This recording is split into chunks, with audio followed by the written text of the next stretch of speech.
Have you ever spent hours studying, reading the same page over and over, highlighting every single line, only to sit down for your exam the next morning and feel like your mind went completely blank? Like everything you worked so hard to memorize just vanished overnight? You're not alone. Scientists have known for over a century that the human brain forgets roughly 70% of new information within just 24 hours. And the frustrating part is, most people respond to that by studying even more hours, reading the same notes again, highlighting even harder, as if doing more of the same broken method will somehow fix the problem. It won't. But here's what almost nobody talks about. There was a woman born in 1867 in Warsaw, Poland, who had almost no access to formal education. Women weren't allowed to attend university in her country. She had no money, no resources, and no connections. Yet she went on to become the first person in history to win 2 Nobel Prizes in 2 completely different scientific fields: physics and chemistry. Her name was Marie Curie, and she didn't just learn things. She remembered them at a level that most people can't even imagine. Complex mathematical formulas, advanced chemical equations, experimental data, multiple languages. She absorbed all of it and held onto it for decades. So the question isn't whether she was just born a genius. The real question is, how did she actually study? Because here's the truth. Marie Curie didn't have more hours in the day than you do. She actually had fewer. She was working jobs to pay her sister's tuition while secretly teaching herself advanced physics at night by candlelight. She wasn't cramming. She wasn't rereading textbooks until her eyes hurt.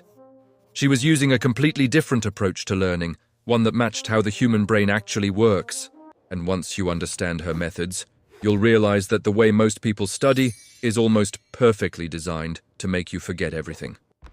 Let's start at the beginning. When Marie was a teenager, she joined something called the Flying University. It was an illegal underground school in Warsaw where young women secretly gathered in private homes to learn science, literature, and mathematics because the Russian authorities had banned Polish education. Think about what that means for a second. These weren't students sitting in comfortable classrooms with textbooks and flashcards. They were meeting in secret, sometimes for only a few hours at a time, knowing that each session might be their last. They couldn't afford to waste a single moment of learning. So they were forced to develop something that most modern students never build: the ability to truly absorb information in a short, intense, focused burst, and then carry it with them mentally until the next meeting. This is the first lesson from Marie Curie's method, and it's something that neuroscientists now call active encoding. Most students today treat studying like a passive activity. You sit down, you open the book, and you let your eyes move across the words hoping that something sticks. But your brain doesn't work that way. Your brain is not a camera. It doesn't automatically store everything it sees.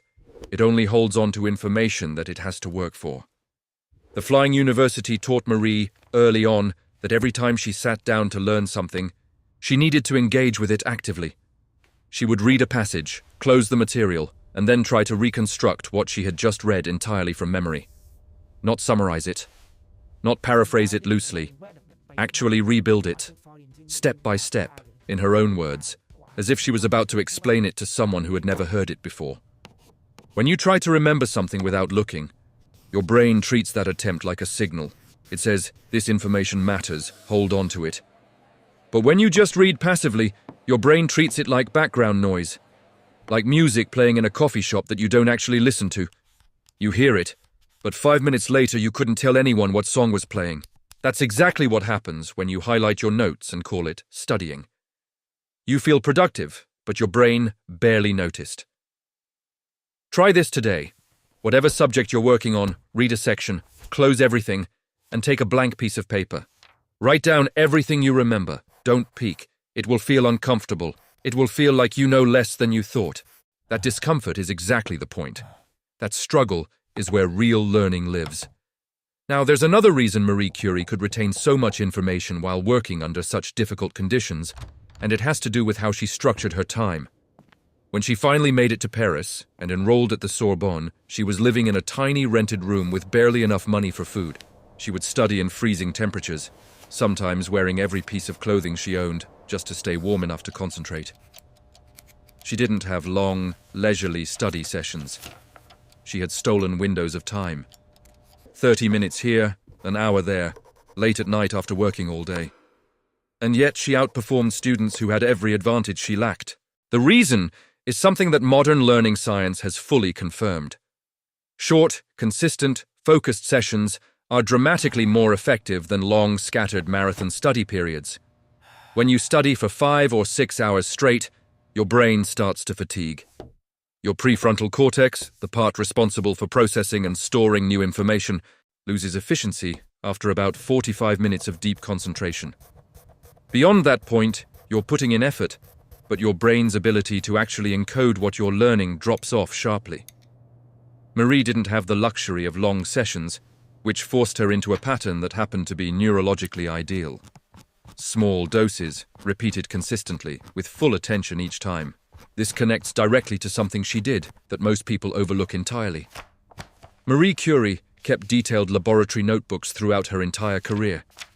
Not just records of her experiments, but notes she would write to herself explaining her thinking, questioning her own assumptions, and revisiting previous conclusions. She would come back to the same concepts days or weeks later and engage with them again from a fresh perspective.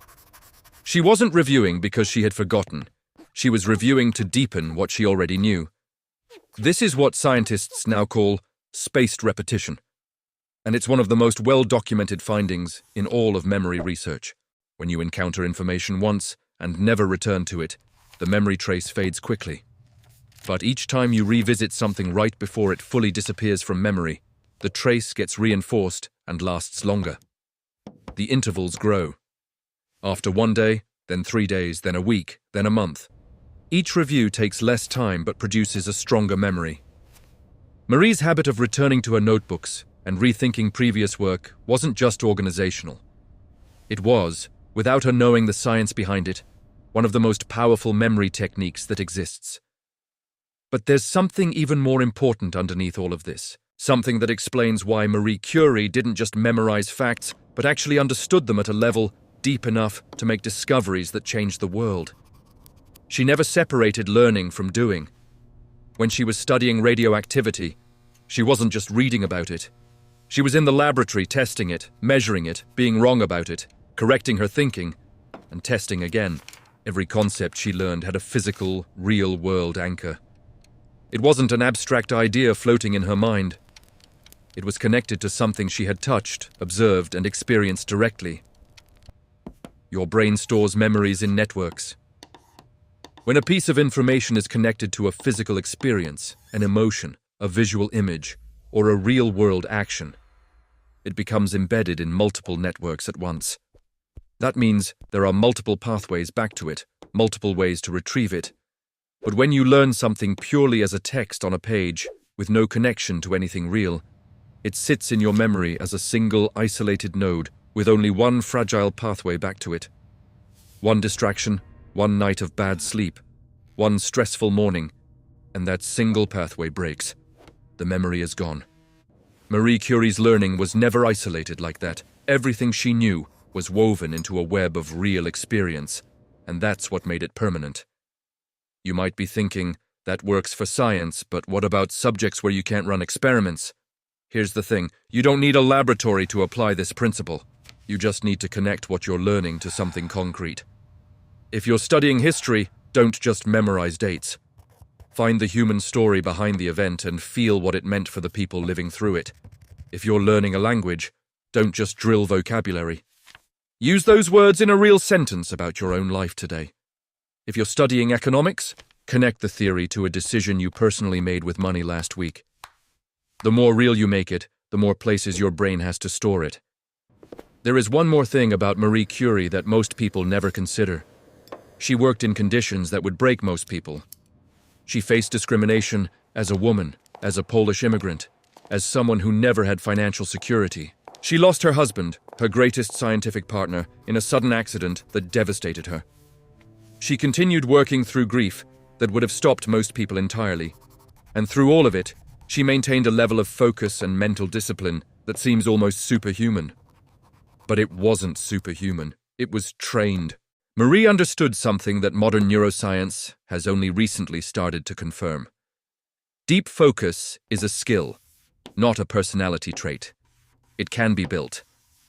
She developed rituals around her work, not because she was superstitious, but because rituals signal the brain to shift into a particular mode. The same desk, the same lamp, the same quiet. These weren't accidents. They were cues that told her nervous system, it's time to work now. Everything else disappears. When your brain learns to associate a specific environment or routine with deep concentration, entering that state becomes easier and faster. The mental resistance that most people feel when they sit down to study starts to shrink because your brain already knows what's coming and begins preparing before you even open the book. If you want to use this, create a small ritual before you study. It doesn't need to be complicated. Sit in the same place every time. Make the same drink. Put your phone in another room. Do 2 minutes of slow breathing. Whatever it is, do it consistently before every single session. And within a few weeks, your brain will begin to treat that sequence as a signal. Study mode will start before you even begin. So here's what all of this actually means. Marie Curie didn't remember everything because she was extraordinary from birth. She remembered everything because she used her limited time and difficult circumstances to develop habits that aligned with how human memory actually functions. She practiced active recall without knowing that's what it was called. She studied in short, focused sessions without knowing the neuroscience behind why that worked. She used spaced repetition without ever reading a study about it. She anchored her learning in real experience without a textbook telling her to do so. She built a focused mental environment without a productivity coach explaining the concept of deep work. She just paid attention to what actually worked, and she did it consistently for her entire life. You don't need to win a Nobel Prize to use these methods. You don't need to be studying physics or chemistry. You don't even need to be in school. These techniques work for anything you want to learn and hold on to. A new language, a skill for your career, material for an important exam, knowledge you want to carry with you for years. The students who remember everything aren't the ones who study the longest. They're the ones who study in a way that respects how the brain actually works. Marie Curie figured that out over 100 years ago in a freezing apartment in Paris with no money and no guarantee of success. Now you know it too. The only question is whether you'll use it. If this changed the way you think about learning, subscribe. There's much more coming.